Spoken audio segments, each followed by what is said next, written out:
ನಮ್ಮ ಕನಸಿನ ರೈಲು ವಿಶೇಷ ಕಾರ್ಯಕ್ರಮಕ್ಕೆ ಮತ್ತೊಮ್ಮೆ ತಮಗೆಲ್ಲ ಸ್ವಾಗತ. ಇಲ್ಲಿ ತನಕ ಮುನಿಯಪ್ಪನವರು ಸಾಕಷ್ಟು ಮಾತಾಡಿದ್ದಾರೆ.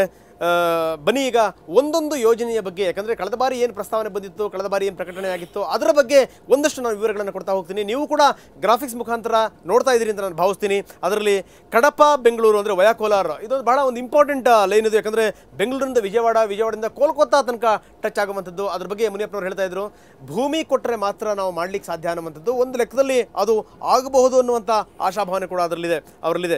ತುಮಕೂರು, ಪಾವಗಡ, ರಾಯದುರ್ಗ ಅಂದರೆ ಹೈದರಾಬಾದ್ ಕರ್ನಾಟಕ ಮತ್ತು ಈ ಕಡೆಗೆ ಏನು ಬೆಂಗಳೂರು ನೇರವಾಗಿ ಸಂಪರ್ಕ ಕಲ್ಪಿಸುವಂಥ ಒಂದು ರೈಲು. ಅದ್ರ ಬಗ್ಗೆ ಏನು ಹೇಳ್ತಾರೆ ಕೇಳೋಣ ಸರ್. ತುಮಕೂರು, ಪಾವಗಡ, ರಾಯದುರ್ಗದ ಲೈನ್ ಬಗ್ಗೆ ಏನಂತಿರ್ತಾವೆ? ಈಗ ರಾಯದುರ್ಗದಲ್ಲಿ ಕಾರ್ಯಕ್ರಮ ಶುರುವಾಗಿದೆ, ಅಲ್ಲಿ ಶಿಲಾನ್ಯಾಸ ಆಯಿತು, ಕಾರ್ಯಕ್ರಮ ಶುರು ಮಾಡಿದ್ದೀವಿ. ಅದೇ ರೀತಿ ಈ ಕಡೆ ಕೂಡ ಆದಷ್ಟು ಬೇಗ ಮಾಡಬೇಕು ಅಂತ ಮೊನ್ನೆ ಮೀಟಿಂಗಲ್ಲಿ ತೀರ್ಮಾನ ತಗೊಂಡಿದ್ದೀವಿ.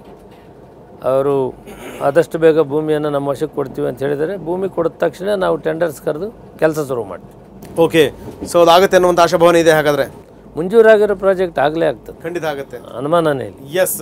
ಓಕೆ, ಬಾಗಲಕೋಟ್, ಕುಡಚಿ ಮತ್ತು ಮೀರಜ್ ಅಂದರೆ ಇದು ಮುಂಬೈ ರೂಟ್ಗೂ ಕೂಡ ಹೋಗುವಂಥದ್ದು. ಇದು 3 ಕಡೆ ಕನೆಕ್ಷನ್ ಆಗುತ್ತೆ. ಮೀರಜ್ ಆಗುತ್ತೆ, ಗುಂತಕಲ್ ಆಗುತ್ತೆ, ಮತ್ತು ನಾವು ಅಲ್ಲಿಂದ ಮುಂದಕ್ಕೆ ಬಾಂಬೆಗೂ ಕನೆಕ್ಷನ್ ಆಗುತ್ತೆ. ಗುಂತಕಲ್ನಿಂದ ಹೋದರೆ ಕೋಸ್ಟ್ಲ್ವರೆಗೂ ನಾವು ಕನೆಕ್ಷನ್ ಆಗುತ್ತೆ. ಓಕೆ, ಎಲ್ಲಿ ತನಕ ಬಂದಿದೆ ಏನಾದರೂ? ಈಗ ನಮ್ಮದು ಕುಡಚಿ ಬಾಗಲಕೋಟೆ ಮಂಜೂರಾಗಿದೆ. ಬಾಗಲಕೋಟೆ ರಾಯಚೂರು ಸರ್ವೆ ಆದೇಶ ಮಾಡಿದ್ದೀವಿ. ಸರ್ವೆ ಆದಮೇಲೆ ಈಗ 3 ಲೈನ್ ಕನೆಕ್ಷನ್ ಬರ್ತದೆ. ಅಷ್ಟೇ ಅಲ್ಲದೆ ಅದು ಪೂರ್ತಿ ಕನೆಕ್ಷನ್ನು ಅಲ್ಲಿಂದ ನಾವು ಗುಂತಕಲ್ನಿಂದ ನೇರವಾಗಿ ಕೋಸ್ಟಲ್ಗೆ ಸಂಪರ್ಕ ಆಗ್ತದೆ, ರೇಣಿಗುಂಟವರೆಗೂ ಸಂಪರ್ಕ ಆಗ್ತದೆ. 2 ಕಡೆ ಹೋಗ್ತದೆ. ಒಂದು ಕಡೆ ನಮ್ಮದು ದ್ರೋಣ್ ಮೇಲೆ ತಗೊಂಡೋಗಿ ಅದು ಗುಂಟೂರು ಕಡೆ ಹೋಗ್ತದೆ. ಆದ್ದರಿಂದ 2 ಕಡೆ ಕೋಸ್ಟಲ್ ಕಡೆ ಹೋಗೋಕ್ಕಾಗ್ತದೆ. ಪೂರ್ತಿ ಪ್ರಮಾಣದಲ್ಲಿ ನಾವು ಕುಡಚಿಯಿಂದ ಹಿಡಿದು ಬಾಗಲಕೋಟೆಗೆ ಮಂಜೂರಾಗಿದೆ. ಬಾಗಲಕೋಟೆಯಿಂದ ಸರ್ವೆ ಹಾಕ್ಕೊಂಡಿದ್ದೀವಿ. ರಾಯಚೂರು ಕನೆಕ್ಷನ್ ಕೊಟ್ಬಿಟ್ರೆ ಮೇನ್ ಟ್ರಂಕ್ ಲೈನ್ ಬಂದು. ಓಕೆ, ಸೊ ಅಲ್ಲಿ ಏನಾದರೂ ಅಡ್ಡಿ ಆತಂಕಗಳೇನಾದರೂ ಇದೆಯಾ? ಏನೂ ಇಲ್ಲ, ಅದು ಕೂಡ ನಾವು ಕೇಳ್ಕೊಂಡಿದ್ದೀವಿ. ಈಗ ಅದು ಸರ್ವೆಗೆ ಈ ಸಾರಿ ನಾವು ಸರ್ವೆ ಮಾಡ್ತಾ ಇದ್ದೀವಿ. ಸರ್ವೆ ಆದಮೇಲೆ ಅದನ್ನು ತೆಗೆದು. ಸೊ ಇನ್ನೊಂದು ಸ್ಯಾಂಕ್ಷನ್ಡ್ ಆಗಿರುವಂಥದ್ದು ಅಂತಂದರೆ ಅದು ದಾವಣಗೆರೆ, ಚಿತ್ರದುರ್ಗ ಮತ್ತು ತುಮಕೂರು ರೂಟ್. ಅದರದ್ದೇನು ಫೈನಲ್ ಲೊಕೇಶನ್ ಸರ್ವೆ ಅಂತ ಹೇಳ್ತಾರೆ. ಅದನ್ನು ಈಗ ಕಾರ್ಯಕ್ರಮ ಶುರುವಾಗಿದೆ. ಆ ಸರ್ವೆ ಪೂರ್ತಿ ಆದಮೇಲೆ ಅದನ್ನು ತಗೊಳ್ಳೋದು. ದಾವಣಗೆರೆದು ಹೋದ ವರ್ಷದಲ್ಲಿ ನಾವು ಮಂಜೂರು ಮಾಡಿದ್ದೀವಿ. ಸಾಮಾನ್ಯವಾಗಿ ರೈತರಿಂದ ಜಮೀನು ತಗೊಳ್ಳೋದಕ್ಕೆ ಕಾನೂನು ಪ್ರಕಾರ ಸ್ವಲ್ಪ ತಡ ಆಗ್ತದೆ. ಆ ಜಮೀನನ್ನು ಫೈನಲ್ ಲೊಕೇಶನ್ ಸರ್ವೆ ಆದಮೇಲೆ ಎಷ್ಟು ಎಕರೆ ಬೇಕು, ಎಲ್ಲಿ ಬೇಕು, ಏನು ಬೇಕು ಅಂತ ತಗೊಳ್ತಾರೆ.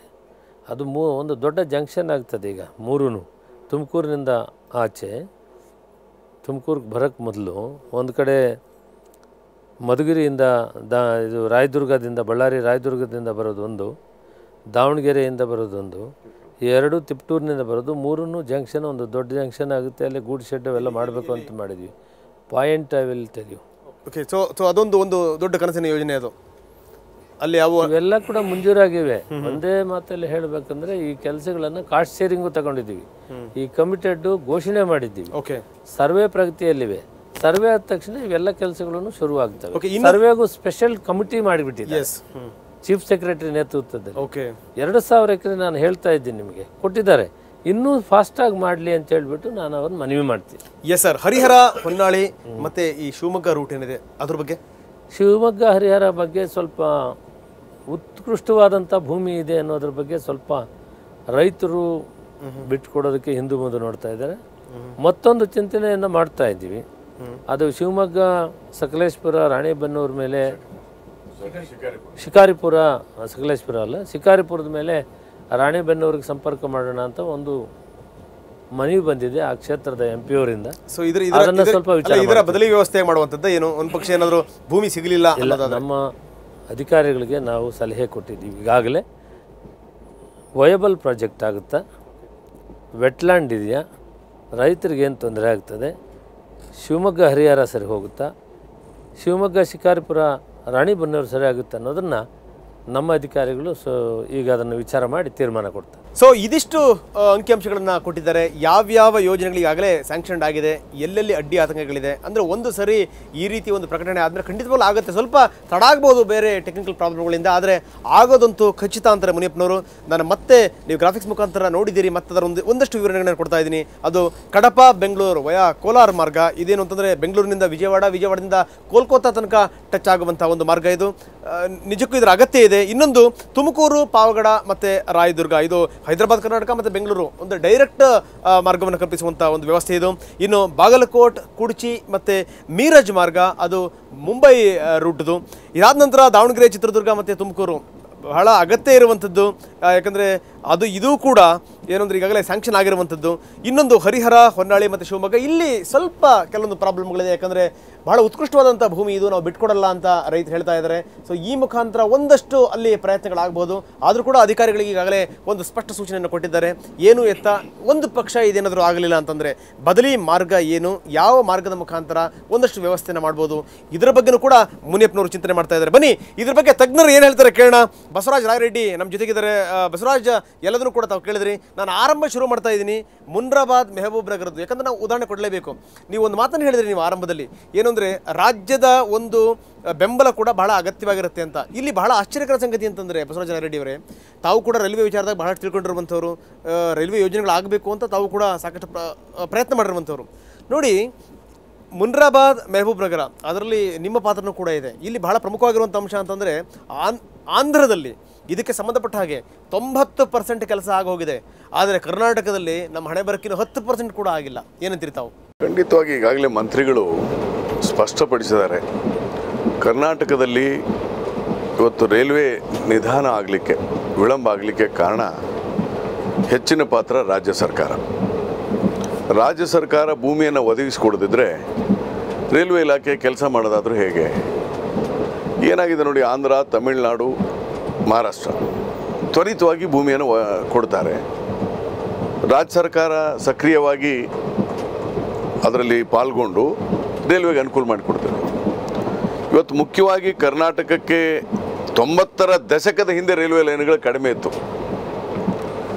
96ಇಂದ ರೈಲ್ವೆ ಲೈನ್ ಭಾಳಷ್ಟು ಮಂಜೂರಾಗಿದೆ. ಅದರಲ್ಲಿ ನಾನು ಮೊದಲನೇದಾಗಿ ಮುನಿಯಪ್ಪನವರು ರೈಲ್ವೆ ಖಾತೆ ರಾಜ್ಯ ಸಚಿವರನ್ನ ಅವ್ರನ್ನ ಹೃತ್ಪೂರ್ವಕವಾಗಿ ಅಭಿನಂದಿಸ್ತೇನೆ. ನಾನು ನಮ್ಮ ಪಕ್ಷದವರು ಅಂತ ನಾನು ಅಭಿನಂದಿಸ್ತಾ ಇಲ್ಲ, ಒಬ್ಬ ಕರ್ನಾಟಕದ ನಾಗರಿಕನಾಗಿ ಅಭಿನಂದಿಸ್ತಾ ಇದ್ದೀನಿ. ಈಗ ಅವರು ಮಂತ್ರಿಗಳಾದಮೇಲೆ ಈಗ 2.5 ವರ್ಷದಲ್ಲಿ ಈಗಾಗಲೇ 5-6 ರೈಲ್ವೆ ಪ್ರಾಜೆಕ್ಟನ್ನು ಮಂಜೂರಿಯನ್ನು ಮಾಡಿಸ್ಕೊಟ್ಟಿದ್ದಾರೆ. These are all very trunk projects. ಸುಮ್ಮನೆ ಎಲ್ಲೋ ಒಂದು ರೈಲ್ವೆ ಲೈನ್ ಮಂಜೂರು ಮಾಡಿಸೋದಲ್ಲ. ನೀವು ಹೇಳಿದ್ರಲ್ಲ Kadapa Bengaluru, it is connecting Bengaluru. ಇಲ್ಲಿ ನೀವು ಈ ಮುನ್ರಾಬಾದ್ ಇದನ್ನು ಮುಗಿಸ್ಬಿಟ್ಟು ಅಲ್ಲಿ ಬರ್ತೇನೆ. ಓಕೆ, ಅಭಿನಂದಿಸ್ತೇನೆ ಅದಕ್ಕೆ. ನೋಡಿ, Munirabad Mehboob Nagar railway line is a very very very most important railway line as north Karnataka is concern. ಅದೇನಾಗ್ತದೆ, ಹುಬ್ಬಳ್ಳಿಯಿಂದ ನೇರವಾಗಿ ಹೈದರಾಬಾದ್ಗೆ ಕನೆಕ್ಷನ್ ಆಗ್ತದೆ. ಹೇಗೆ? Via Koppal, Sindhanur, Gangavathi, Manvi, Raichur thermal power station and Hyderabad. ಇದರಿಂದ ಇದು ಆ್ಯಕ್ಚುಲಿ ನೈಜಾಮ್ ಸ್ಟೇಟ್ ಇದ್ದಾಗ ಇದು ಮಂಜೂರು ಮಾಡೋದು ಪಾಪ ಅವ್ರಿಗೆ ಆಗಲಿಲ್ಲ, ಮಂಜೂರಾಯಿತು. ಎಸ್.ಎಂ. ಕೃಷ್ಣರವರು ಮುಖ್ಯಮಂತ್ರಿ ಆದಮೇಲೆ 50% ಅದು ಕಾಸ್ಟ್ ಶೇರಿಂಗ್ ಮಾಡಲೇ ಒಂದೇನು ಆರ್ಡ್ರ್ ಮಾಡಿದರು. ಅದರಿಂದ ಕರ್ನಾಟಕದಲ್ಲಿ ಕೆಲವು ಅನುಕೂಲತೆಗಳು ಆಗ್ತಾ ಇದ್ದಾವೆ ಈಗ. ಆದರೆ ರೈಲ್ವೆ ಬರೀ ಹಣ ಕೊಟ್ಟರೆ ಆಗಲ್ಲ. ಕಾಸ್ಟ್ ಶೇರಿಂಗ್ ಈಸ್ ಮಾಡಿದ್ರೆ ಏನಾಗುತ್ತೆ, ಲ್ಯಾಂಡ್ ಅಕ್ವೈರ್ ಮಾಡಬೇಕಲ್ಲ. ಲ್ಯಾಂಡ್ ಇಲ್ಲೂ ಕೂಡ ಲ್ಯಾಂಡ್ ಸಮಸ್ಯೆ ನೋಡಿ. ಅದು ಆಂಧ್ರದಲ್ಲಿ 65 ಕಿಲೋಮೀಟರ್ ಕಂಪ್ಲೀಟೆಡ್. ಕೃಷ್ಣಾದಿಂದ ಅಂದರೆ ಕೃಷ್ಣಾ ಅಂತ ರೈಲ್ವೆ ಸ್ಟೇಷನ್ ಬರ್ತದೆ ರಾಯಚೂರು ಆದಮೇಲೆ. ಕೃಷ್ಣಾದಿಂದ Mehboob Nagar is almost completed, 65 kilometre complete. ತಾವು ಹೇಳೋ ಪ್ರಕಾರ ಇವಾಗಲೂ ಮನಸ್ಸು ಮಾಡಿದ್ರೆ ಅದಕ್ಕೆ ಚಾಲನೆ ಕೊಡಬಹುದು, ಅದನ್ನ ಮಾಡಬಹುದು ಅಂತೀರಿ ತಾವು? ಎಸ್. ಈಗ ನಾನು ನೇರವಾಗಿ ಬರ್ತಾ ಇದ್ದೀನಿ. ಈ 5 ಪಾಯಿಂಟ್ಗಳು ನಾವೇನು ಮಾತಾಡಿದ್ವಿ, ನೀವು ಆರಂಭ ಮಾಡ್ತಾ ಇದ್ರಿ ಕಡಪ ಬೆಂಗಳೂರು ವಯಾ ಕೋಲಾರದಿಂದ, ಅದು ಸಂಕ್ಷಿಪ್ತವಾಗಿ ನೋಡಿ. ಮಾನ್ಯ ರೈಲ್ವೆ ಸಚಿವರಾದಂಥ ಮುನಿಯಪ್ಪನವರು ಇದನ್ನು ಮಂಜೂರಾತಿಯನ್ನು ಮಾಡಿಸ್ಕೊಟ್ರು. ಅದರಿಂದ ನೇರವಾಗಿ ಬೆಂಗಳೂರಿನಿಂದ Calcutta east coast railway line ಏನಿದೆ ನೋಡಿ, ಅದು ಸಂಪೂರ್ಣವಾಗಿ ಅನುಕೂಲ ಆಗ್ತಾ ಇದೆ. ಈಗ ಕನೆಕ್ಷನ್ನೇ ಇಲ್ಲ. Bengaluru to Kolkata there is no connection. East ಕೋಸ್ಟ್ಗೆ ಗೌಹಾತಿ, ಆಸಾಮ್ ಹೋಗಲಿಕ್ಕೆ ಭಾಳ ಅದನ್ನು ದೂರದೃಷ್ಟಿ ಇಟ್ಕೊಂಡು ಮಂಜೂರಾತಿಯನ್ನು ಕೊಡಿಸಿದ್ದಾರೆ. ಈಗಾಗಲೇ ಮಂತ್ರಿಗಳು ಅದ್ರ ಬಗ್ಗೆ ವಿವರಣೆ ಕೊಟ್ಟಿದ್ದಾರೆ. ಕರ್ನಾಟಕ ಸರ್ಕಾರ ತ್ವರಿತವಾಗಿ, ಆಂಧ್ರದಲ್ಲಿ ಆಗ್ತದೆ, ಕರ್ನಾಟಕದಲ್ಲಿ ಆಗೋದೇ ಕಷ್ಟ. ಅದಕ್ಕೆ ತ್ವರಿತವಾಗಿ ಮುಖ್ಯಮಂತ್ರಿಗಳು ಮುಖ್ಯ ಕಾರ್ಯದರ್ಶಿಗಳು ಅದಕ್ಕೆ ಲ್ಯಾಂಡನ್ನು ಕೊಡಿಸ್ಬೇಕು. ಒಂದು ಮುನಿಯಪ್ಪನವ್ರ ಜೊತೆಗೆ ಇನ್ನಷ್ಟು ಮಾತಾಡೋಣ, ಅವರ ಯೋಜನೆಗಳೇನು, ಅವರ ಕನಸುಗಳೇನು, ಜೊತೆಗೆ ತಜ್ಞರು ಏನು ಹೇಳ್ತಾರೆ ಅದನ್ನು ಕೂಡ ಕೇಳೋಣ. ಅದಕ್ಕಿಂತ ಮೊದಲು ಒಂದು ಪುಟ್ಟ ವಿರಾಮ.